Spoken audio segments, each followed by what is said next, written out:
오늘도 수요 바이블 자리에 나온 우리 친구들 진심으로 환영합니다. 오늘 하나님께서 우리에게 주시는 말씀은 빌립보서 2장 6절에서 8절입니다.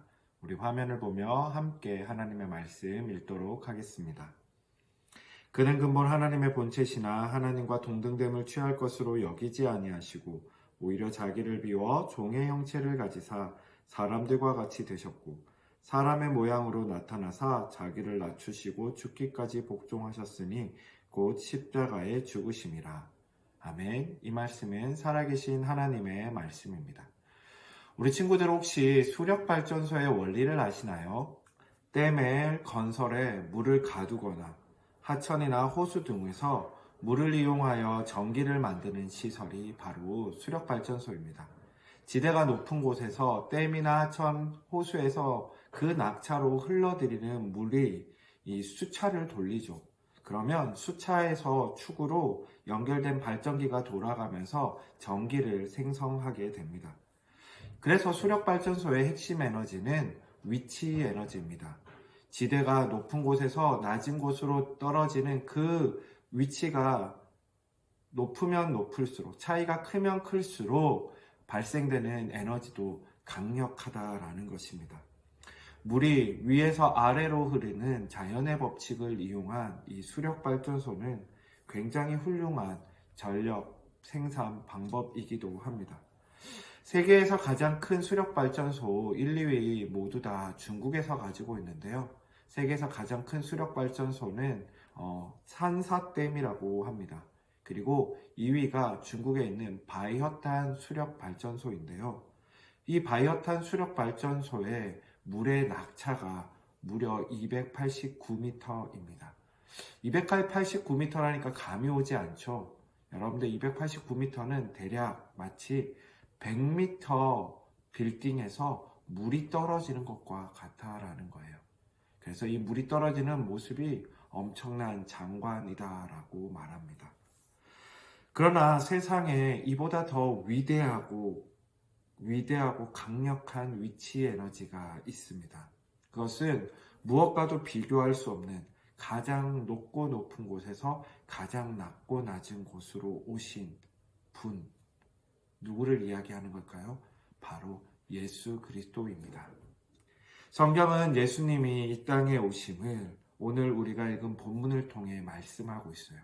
우리 다시 한번 본문의 말씀을 읽으며 함께 그 말씀의 의미를 묵상해 봅시다.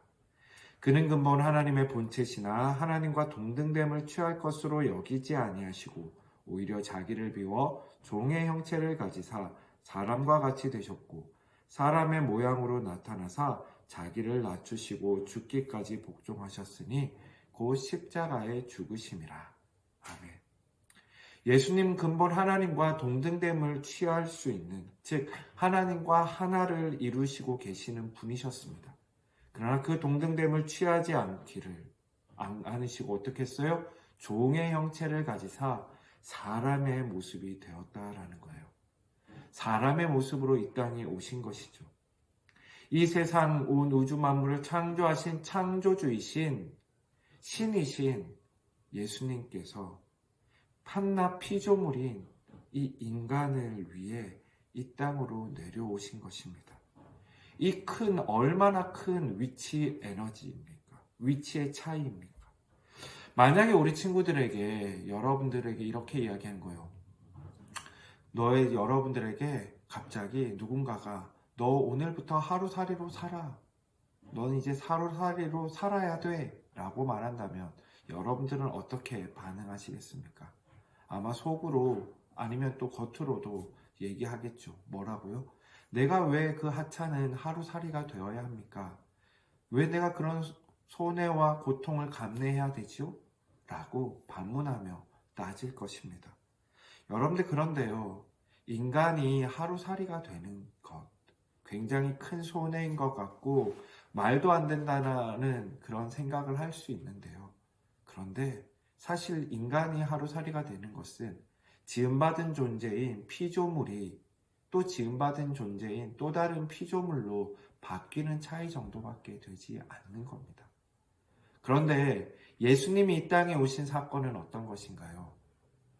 피조물이 아닌 이 온 우주 만물을 창조하시는 창조주, 그 예수님께서, 창조하시는 만드시는 이인 예수님께서 한낱 지음받은 만들어지는 존재인 인간의 모습을 입고 오셨다라는 겁니다. 이거는 피조물이 피조물로 바뀌는 것과는요, 견줄 수도 없고 비교할 수도 없는 엄청난 차이인 것이죠. 그럼에도 예수님은 이 엄청난 손해를 감수하고 이 모든 것을 감내하며 이 땅에 종의 형체로 인간의 몸으로 입고 오셨습니다. 어떻게 그럴 수 있었던 것일까요? 오늘 본문에서는 종으로 복종하시되 십자가에 죽기까지 복종했다라고 말씀합니다. 창조주 하나님의 마음을 아시고 또한 인간을 깊이 사랑하심으로 자신을 죽음까지 내어놓으며 이 모든 일을 감당하셨다라는 거예요. 우리가 마땅히 겪어야 할 죄의 값인 죽음을 예수님께서 친히, 생명의 창조주 되시는 그분께서 친히 우리의 죄값을 대신 지시고 죽으시며 부활하심으로 우리에게 생명을 주신, 영원한 생명을 주신 사건이라는 것이지요. 그러기 위해 이 땅에 오셨다라는 겁니다. 가장 높고 높은 곳에서 가장 낮고 낮은 곳으로 예수님께서 오셔서 우리를 구원해 주신 것입니다. 우리가 그렇게 예수님의 위대하고 강력한 위치 에너지의 변화로 우리가 구원받은 것이죠. 이제 그 위치 에너지를 받은 우리가 우리 삶의 그 에너지를 동력 에너지로 삼아야 하지 않을까요? 이번 주는 고난주간입니다. 하늘 보자 버리고 이 땅에 오신, 그리고 우리를 섬겨주셨던 예수님의 모습을 닮아 우리 또한 그 위치 에너지를 동력 에너지로 삼아 스스로 교만하려는 마음을 버리고 하나님께 순종하며 이웃을 사랑하고 세상을 섬기는, 그래서 세상 가운데 빛과 소금의 역할을 감당하는 우리 중등부 친구들 되길 주님의 이름으로 축원합니다. 그럼 다음 시간에 만날게요. 안녕.